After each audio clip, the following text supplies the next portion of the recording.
Hello and welcome back to the next game on what is now known the old patch. We have DraCoNT playing in blue as the Persians and on the other side ACCM in red as the Ethiopians. Persians have become strong in this game, having the trash bows to really change the meta a little bit, but against Ethiopians I feel they should be in a disadvantage. ACCM also a very strong player, not on arena particular but in general, so let's see how DraCoNT is going to do this. I'm really curious, and let's go for the maps first. We have DraCoNT, has to pick up his 3 cows here, not a big problem. Ooh, waiting for the sheep, that is something that should not happen. It's not that big of a problem, but still, it's some idle time. Main gold forwardish, main stone forward, and the second gold on the side. Quite safe in the back here actually. On the other side, quite far away from the trees, and this is actually closed with that single tree, so DraCoNT could open it if he wants to. We got 3 deer inside, 1 outside, and the third gold is forward outside, the second stone on the left hand side, close to a relic also outside. There's another relic, oh my god, close to his base, but not so far away from the middle here actually. Then there's extra stone in the neutral zone, we have a relic in the neutral zone here, extra gold, maybe a little bit closer to DraCoNT here, another extra gold which might then be closer to ACCM, extra stone closer to him, 1 relic here, and the last relic, while we see the main stone forward on the side, third gold forward outside, second stone forward outside, there's the relic forward, the last one, second gold inside but forward, and ACCM got the main gold safe in the back. But that's pretty much it. So his map may be a little bit worse than DraCoNT's, not quite sure. The main gold is secure, everything else is questionable, but I think with the Persians we are not expecting DraCoNT to go forward really. I hope we're not going to see a trash here. Deer are outside for ACCM, but is using one of the cows to keep the gate open. He should be alright here. And we're going to see the players go to Feudal and Castle Age. I'm expecting to see archers actually from ACCM. And I imagine DraCoNT wants to go for scouts here. Would make sense. He's going for 28 plus 2 apparently. Sending villagers to build another lumber camp here. And yeah, his lumber lines are quite far away. This one, it's good, but it's not really close. The other one as well. And he's luring the last deer in. And it's ACCM who's clicking up to Feudal Age first, which makes sense. DraCoNT now sending 2 villagers on gold. That's only 2, and TC's working faster for Persians now, but I think he should be in time. Going with an injured villager forward is something I don't really like. Here's the barracks coming up, and let's switch to ACCM, see what he's going to do here. Barracks already up for him.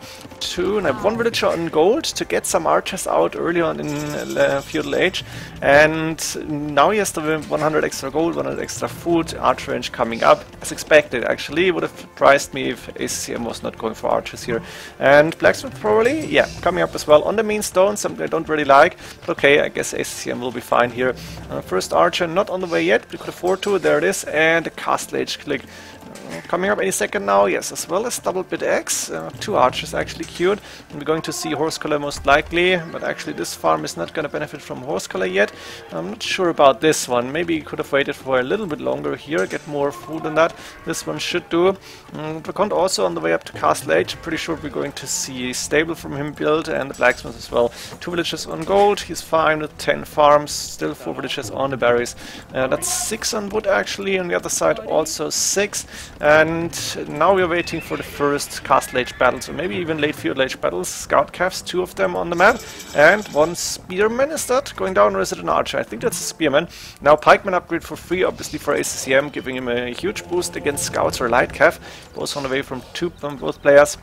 And we're going to see a little bit of a battle for the relics. Monastery is up for DraCoNT, first monk probably on the way, and 1 extra TC coming up on the back here on the wood line. ACCM going with the TC on the wood line as well, is going with the monastery, the first monk here. We don't see, oh no, we saw crossbowman upgrade already. No upgrades though, no fletching bodkin. He doesn't really need it, to be honest. That amount of crossbowman plus a pikeman around will be fine, and that's 1 scout already dying. The monk should be able to convert that pikeman, but it's not going to do a lot here, and that monk is getting sniped, bumping into the gold. Is it getting sniped actually? Scout going down, pikeman going down, monk going down, the relic outside, and the scorpion is dying to the scout cav from ACCM. perfect battle for him. We have another Scorpion coming up here, and ACCM is now the one who is going for the relics, sending the monks forward to pick up those two, I imagine. I'm not sure if he's going to get this one, because the Scorpion's around, but that monk, yeah, without HP upgrades, Sanctity not done, but only taking 2 or 3 hits, and now is moving back to his own base. So ACCM is able to pick up all the relics using crossbowmen and pikemen against DraCoNT's scout calves, no light calf yet, and also Scorpions behind. So actually ACCM doing really good here. Loom coming up from both players. We're seeing Mangonel from ACCM coming up as well. Is that correct? Yes, Mangonel on the way. 30C on the main stone. Therefore the blacksmith not really looking good, but okay, can fit a lot of farms around, he can still go for a few villagers on that stone. And in the meantime we have, Knight coming up forward, I guess it was converted, the gate is open, the scout keeping it up, and DraCoNT is in trouble as there's crossbowman and a knight moving into his base. DraCoNT has to idle his villagers on the main goal, crossbowman going back just in case. I imagine we're going to see another Scorpion, and another knight here from DraCoNT that's going on to the pikeman as well. ACCM has a big advantage here, and that's not for a Civ bonus other than the pikeman upgrade, it's just because he is actually playing really well here. A few monks to try and convert knights, and the Scorpion is not going to do a lot anymore because, yeah, one more hit, probably going down. Actually, very important to see that this one is surviving. The stable, which was built forward, is getting attacked by the mangonels. Now it's the gate first. We have DraCoNT obviously going for a big boom here, had a lot of wood in the bank, which he's now putting into farms. Decent resources. Only one stable is not producing any more knights here, even though those knights have still the attack bonus against the crossbowmen. But we have still a few pikemen, knights, monks around, and DraCoNT, not sure what he can do here. Going for siege makes a lot of sense. Villager repairing, but 1 for 1, which is okay-ish for DraCoNT at this point in the game. He probably will click up to Imperial Age, but to what end, to be honest? I'm not sure what he wants to do in Imp here. Does not have any stone income, main stone forward, second stone outside, so he cannot go for a castle, which would have been so important. And ACCM at the same time is already clicked up, not far behind, going with another archer range forward, has a few villages here, has enough stone for a castle almost, only missing 25, population capped on 100, and the stable should go down. There's the castle coming up forward. DraCoNT is in trouble here, which is amazing. I think bombard cannons is pretty much the only thing that is going to help DraCoNT survive this, and his main goal is not safe. The other goals, wait, where's that second goal? It was quite safe in the back here behind the TCs, more stables coming up, and decent resources for DraCoNT, but only 3 knights. How many military units? That's 5 military units. That's pretty much nothing. How do you want to defend against the amount of crossbows, forward castle, monks and pikemen if you're not going for military units? ACCM playing this really, really good in my opinion. DraCoNT is not like noob or anything, he knows how to play arena, but in this game ACCM is dominating. Maybe a little bit surprising attack, the crossbow and pike combination, but it was very smart, and now getting all the relics, a forward castle, and still with the military advantage while it's also being up to Imperial Age.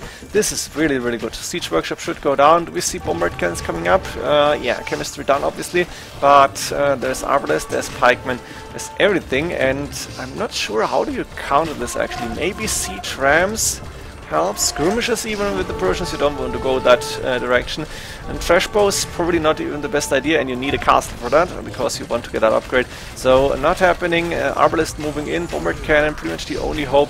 Does do Ethiopians get redemption? I have no idea, to be honest, but I think the Arbalest just took down the bombard cannon, and Cavalier got converted here. ACCM dominating this matchup, and I think it's a matter of minutes or even seconds before DraCoNT is going to call the GG here. This population is not looking too promising, and there we go. The GG coming up, ACCM playing this so damn strong, to be honest. Really impressive to see. Did he go for a 30C somewhere? Yeah, we saw that on the main stone. So ACCM really, really good, and DraCoNT in this game pretty much without a chance. Maybe Persians not that good in the end. Hope you enjoyed this one. See you in the next games. GG.